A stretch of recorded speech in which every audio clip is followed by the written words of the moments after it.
Are you trying to build the best team in Madden? Well, head on over to instantmuttcoins.com to avoid the packs, save some racks. Link is in the description below. Use code CC now for 20% off. Hey, what is going on, Madden family? We're here again talking abilities, more like an update to our prior video that we had done.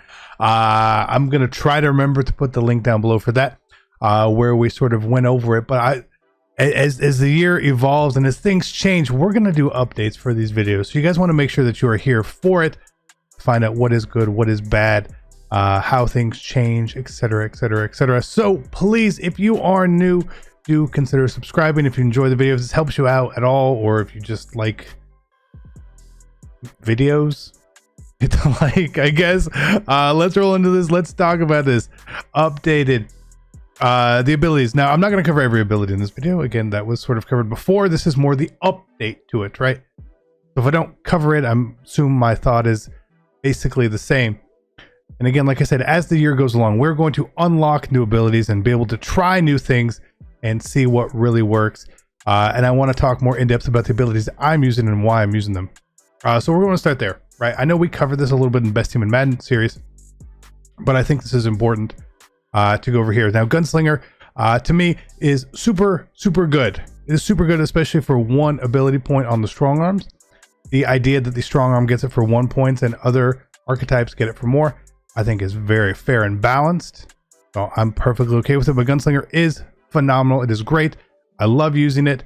I never ever thought in my life I would switch away from having a primary mobile quarterback, but I have.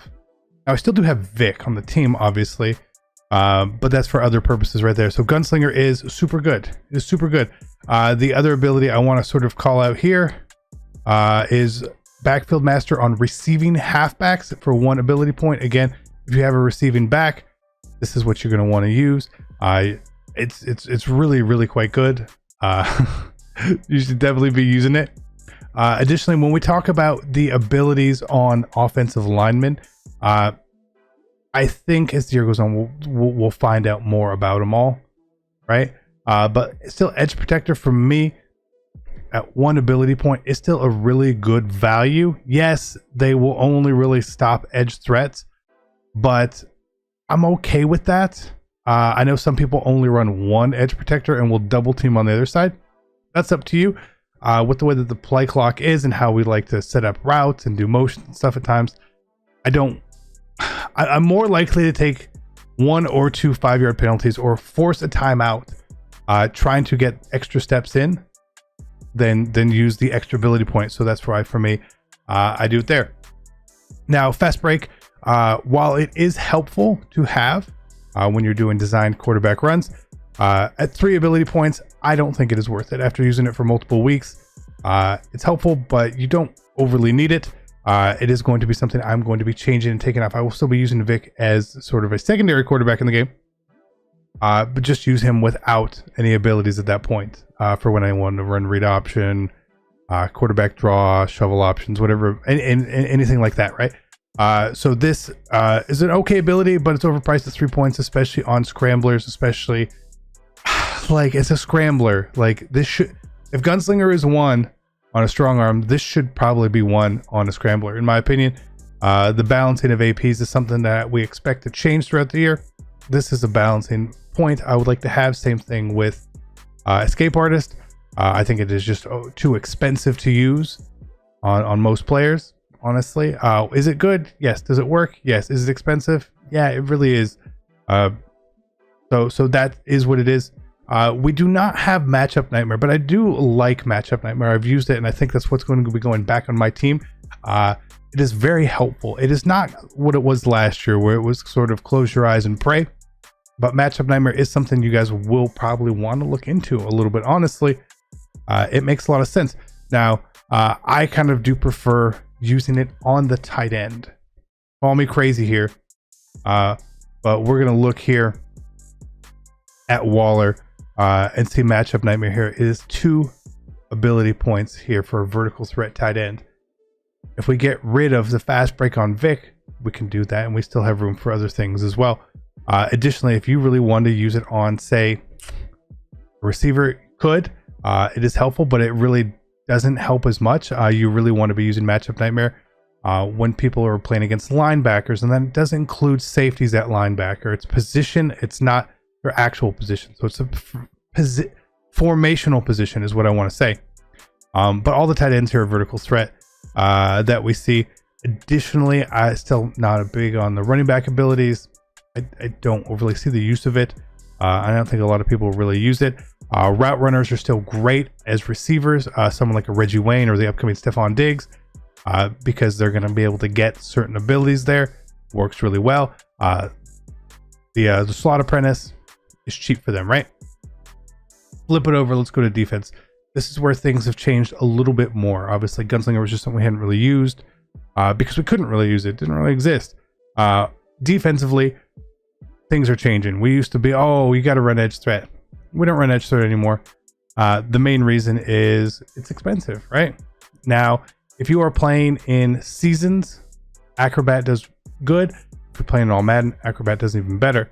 If you were playing in all Madden, there's a salary cap or they bring back all Madden as a permanent event, Acrobat's something you're going to want to look even heavier into. Bench press obviously got nerfed a bit, so we can take that back down. And one step ahead still is a pretty good corner chem. But what I want to focus here more is the abilities that I'm running on my pass rushers. Okay. Now I'm still using 3 AP, but I'm using a combination of abilities for this. We use Mr. Big Stop, Instant Rebate, and Double or Nothing. What this does is helps us get more chances at the pass rush. Okay. The way pass rush works, the way run blocking works, pass blocking is all with pass rush points, blocking points, pass block points, etc. And the more points you have, the higher the chance you have to get a shed. And because you use a point to try to get a shed, you use a point to try to get a shed. If you have no points, you're basically not going to shed. What we do here in particular is try to stack the deck in our favor as best as possible. Double or Nothing will use double points in an attempt to try to get the dominant wins on the pass rush. Again, it doesn't always happen. Instant Rebate helps get us points back. So if we get a block shed on a run play, it is going to give us a point. Additionally, Mr. Big Stop, in case of emergency sort of situation, is going to restore half of our pass rush points on 3rd and 4th down, which means that we're going to get like 2 or 3.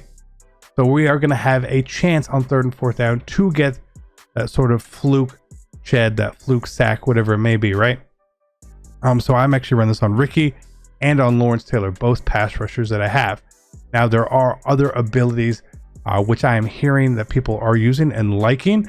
This combination I like here for users and stuff. Again, I don't want to talk about something that I haven't really used, something I haven't really come into contact with.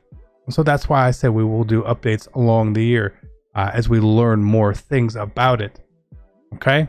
I'm sure that you guys are going to have some comments and you're going to put them down below. I really like using this, or I really like using that. One key example was Out of My Way. Early in the year, we used Out of My Way, and I used it on a safety, specifically Steve Atwater.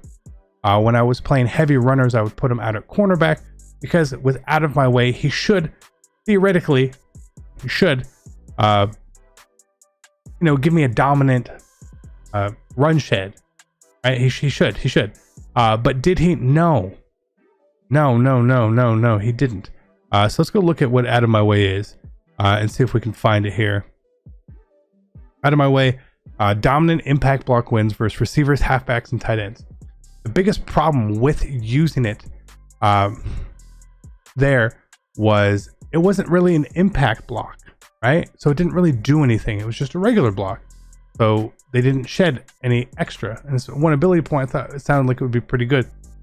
What you would need this to work on is someone who is going to be really moving during a run play, whether it's your user or a safety. But if you start to put this on everyone to try to help out, is that really helpful? It's not. You're using ability points that you're not really going to be using all the time, in my opinion. The run game, while it is still pretty good in the game, I don't think it's overpowered enough to say, oh my god, we need to use this. Similar to No Outsiders. You know what? It does work, but what triggers it and what doesn't. You know, it's the weird thing with inside stuff where one trap is obviously an inside run and it doesn't activate at all on that. So it is really kind of odd how some of these work. And again, we'll learn. There's obviously some things that we need to have a better understanding with. Goal line stuff essentially is inside stuff, no outsiders inside the 10-yard line. If you're really having trouble defending the run inside the 10, maybe this is something you want to use, but at 2 AP, it's pretty pricey. It's pretty pricey. And again, we're going to try and learn more of these as we go on. I do know that Lurker on a linebacker does help, but how often are we really using that? You could save ability points and just use a safety there for the most part, unless you're in 3-4 or 4-3. Then maybe you're just in the wrong defense in general. So this is going to be it. That's our quick update. I know I say quick, but it's been about 11 minutes. But I wanted to give you guys that insight on what I've been using. It's been really effective. It's been really helpful. And I think this is probably the way a lot of people should go too. Okay. If you want to try different combinations of things, by all means, try them out. Let me know. Tweet them at me. All sorts of stuff. Cool. Got it. Good. Take care. Be great. I love you guys. I'll see you next time. And I'm out. Peace.